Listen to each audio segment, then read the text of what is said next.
here with TheEZGZ. We're up at about 8,000 feet in the Rocky Mountains of Colorado. And we got a storm coming in a few days. I just finished getting the Buggy back together. Wanted to test out the transmission and all that good stuff. And here's our little sand pile near Walden, Colorado, called the North Sand Dunes. You can see that we had some snow, and it's already going to be staying. That snow will be there for the rest of the winter, probably till, yeah. I saw a little patch over here, down here in the shade, so we must have had some out here. It looks like I got the place to myself. There's a few hunters that I saw over by the campsite area where the bathrooms were, which is kind of smart. So I'm gonna stay away from them, leave those guys alone. Besides that, they're armed. So I was thinking about maybe climbing up that mountain over there. It's I don't know if you can see those high power tension lines. You can see them going across the valley, but then as they get up there into the trees, there's a little road that goes up there, and I thought Buggy's running pretty good. Maybe we ought to give that a shot here. I don't want to get tangled up. I did come by myself. It's never a good idea to come to these places alone in case you do have a breakdown or something happens. But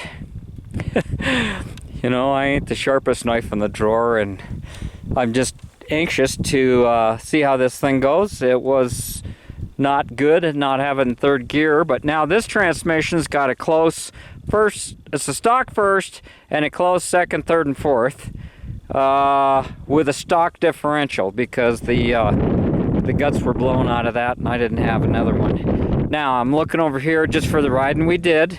That's how much rear suspension I used, and that's, you can see how much I have left. Wasn't hitting anything hard, but getting a beautiful ride.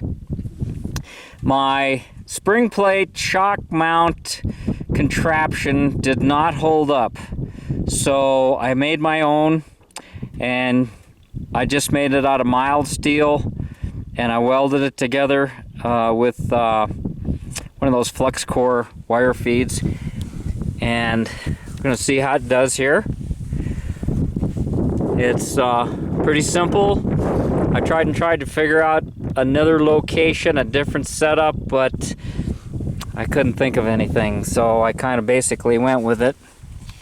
I added a web here, or whatever you want to call it, gusset in the back. You can see it's wider at the bottom than at the top. Welded on both sides going down to give it stiffness from bending. The mounting holes are just that. They are precise fit, half-inch holes. They're not slots. The other one had slots, and I think there was cracks. I knew that when I put it in. And these are going to be holes, so I think they'll be a little stronger. Maybe I'll chance sticking you down there this way. You can see it from this side. Check out my work. Yeah, I know. That's an old man welding with without glasses on a flux core wire feed. But yeah, she feels pretty good zooming around the dunes here. And we got a little bit of daylight left. It's late in the afternoon. I got a late start. There's all these little trails. I really enjoy exploring all these little nooks and crannies, and all this time I've been making the video, and I've got the one on the car. Maybe I can synchronize at this moment with that other camera. Looks like you guys been getting a crooked view anyhow. So much for eyeballing it. It looked like it's moved too. I'm gonna swing that one around. The sound on this little camera sucks. And I want to give a big shout out to my friend Kurt. His channel is called Buggy Whip. He's and I don't know why I didn't mention that before. Oh, yeah, that's definitely coming loose. Kurt's a swell guy. I've just known him forever.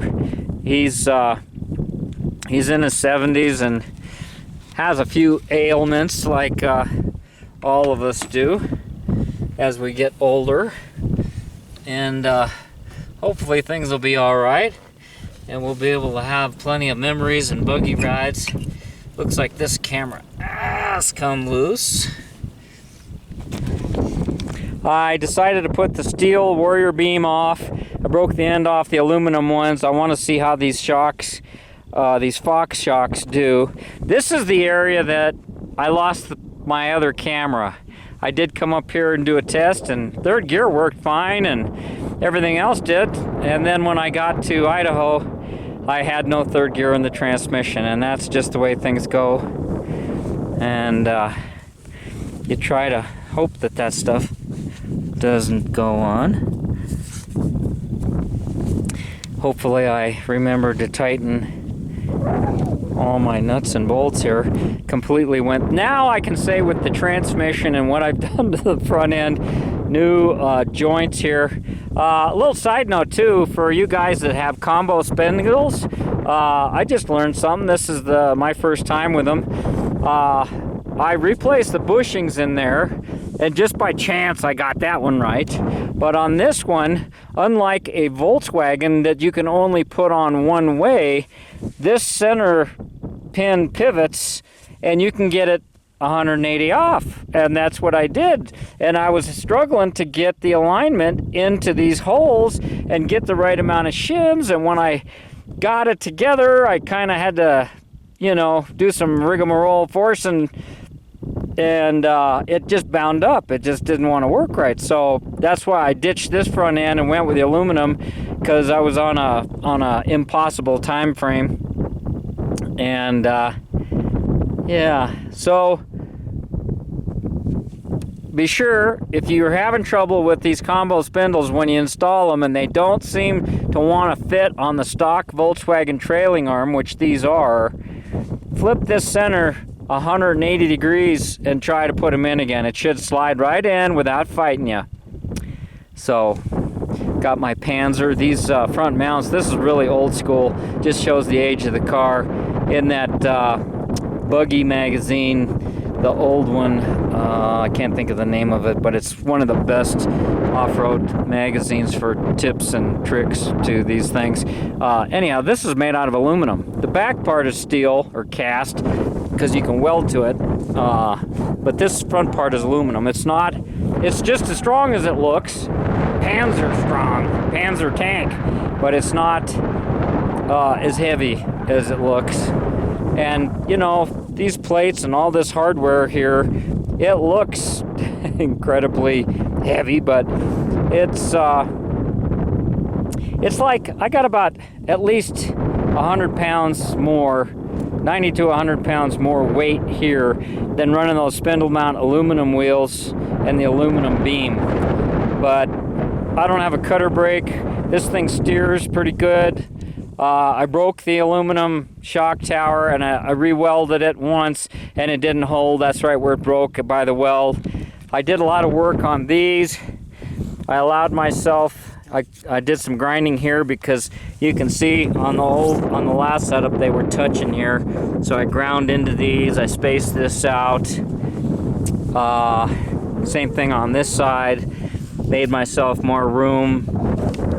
And you can see between the bottom of the frame here, I can just get my fingers underneath there in the normal relaxed position. I'd like to see this up a little bit higher, and you can see how much suspension I've been using and how much I got left. And we got her in the fourth gear, but we weren't really full tilt or anything like that. It's nice and quiet though, and smooth. There's no banging and rattling, which I'm very pleased with. And sorry about the shaky cam. I lost that other camera. I don't want to lose this one. And I do, I'm not even wearing my shoulder harnesses. I'm not going that fast, but I will have my seat belts on. I hope the wind noise is drowned out by the engine noise.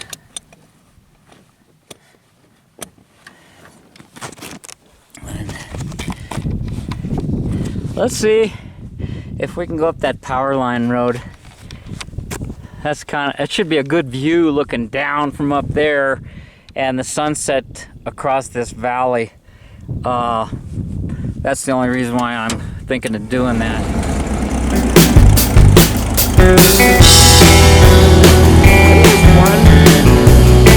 She could be here with me.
Enough of that bouncing around.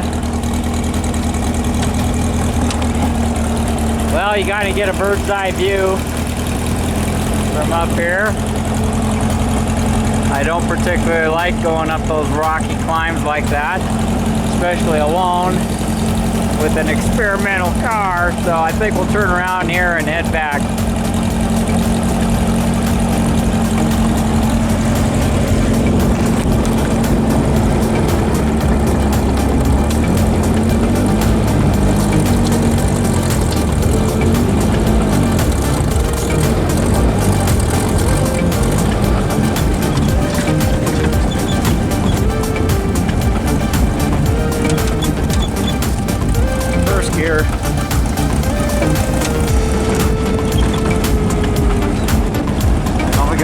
Make it up the other side of this draw, and I'll be happy.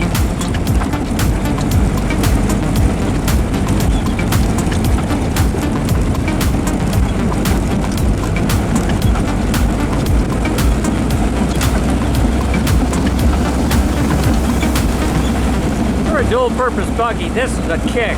I love it. Oh.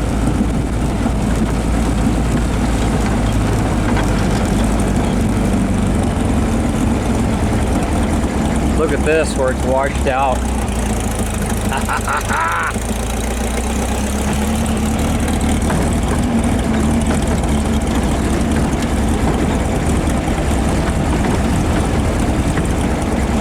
Now he's got to have a water crossing, huh?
Eyes are tearing so bad I can hardly see.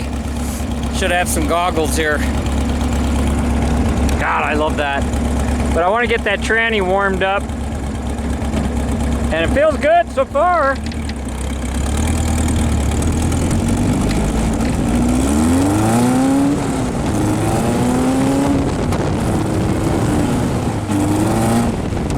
I drive like an idiot.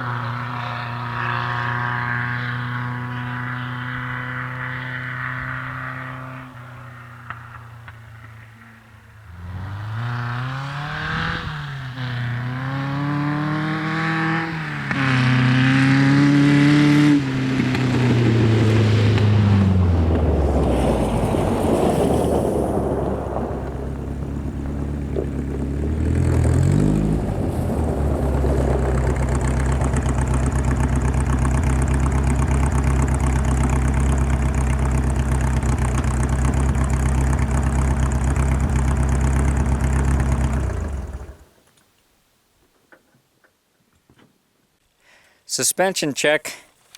Okay, so we got the desert car with 40 pounds of tools and spare parts and you name it, a steel jack and all kinds of stuff. And we blasted up, didn't blast up, we first geared up the side of this mountain over here where the power lines go up. It's the power line service road. It was pretty rocky. Not my favorite kind of thing to do, but a good test.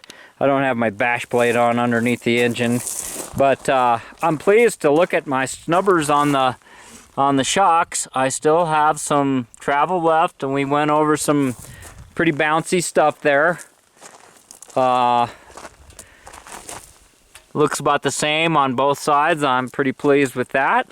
And it looks like our front snubbers moved down a little farther. So that kind of gives me an indication that, man, for what I just did, this suspension is tuned just right. Let's see what this side looks like over here. Oh yeah, baby. This is about the same. Suspension check. Yeah, my friend Kurt is going to be interested in that. These big old implement tires.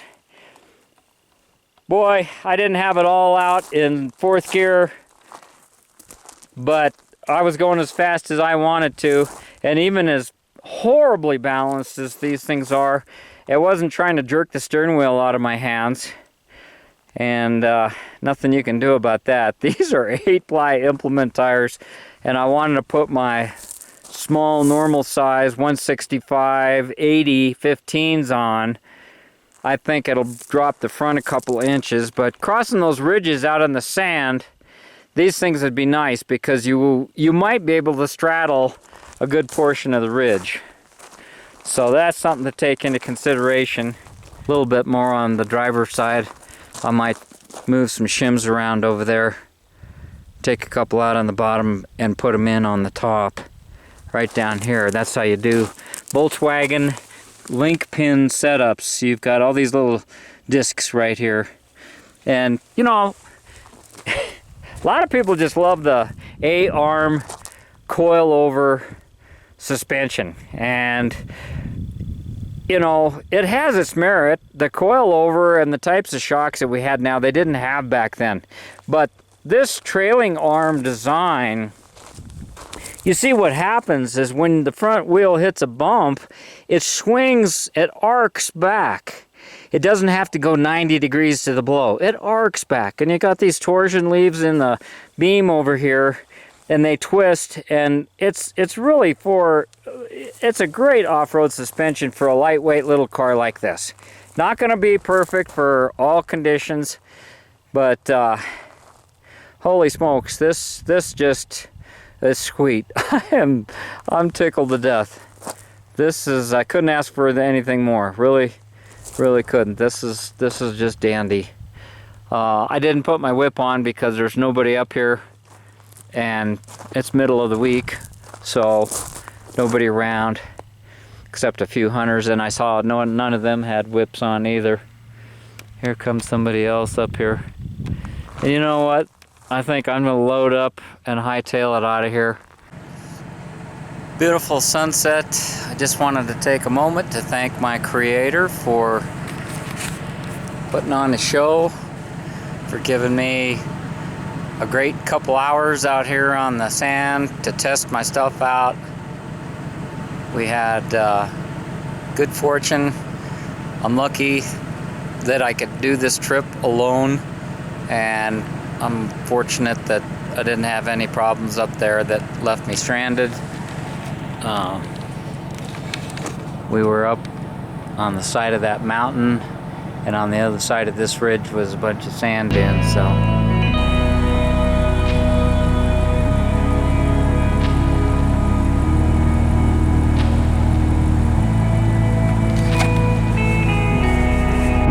When's the last time you saw real cowboys moving cattle? Ha! Gotta move all these cows down to a lower altitude for the winter, I imagine.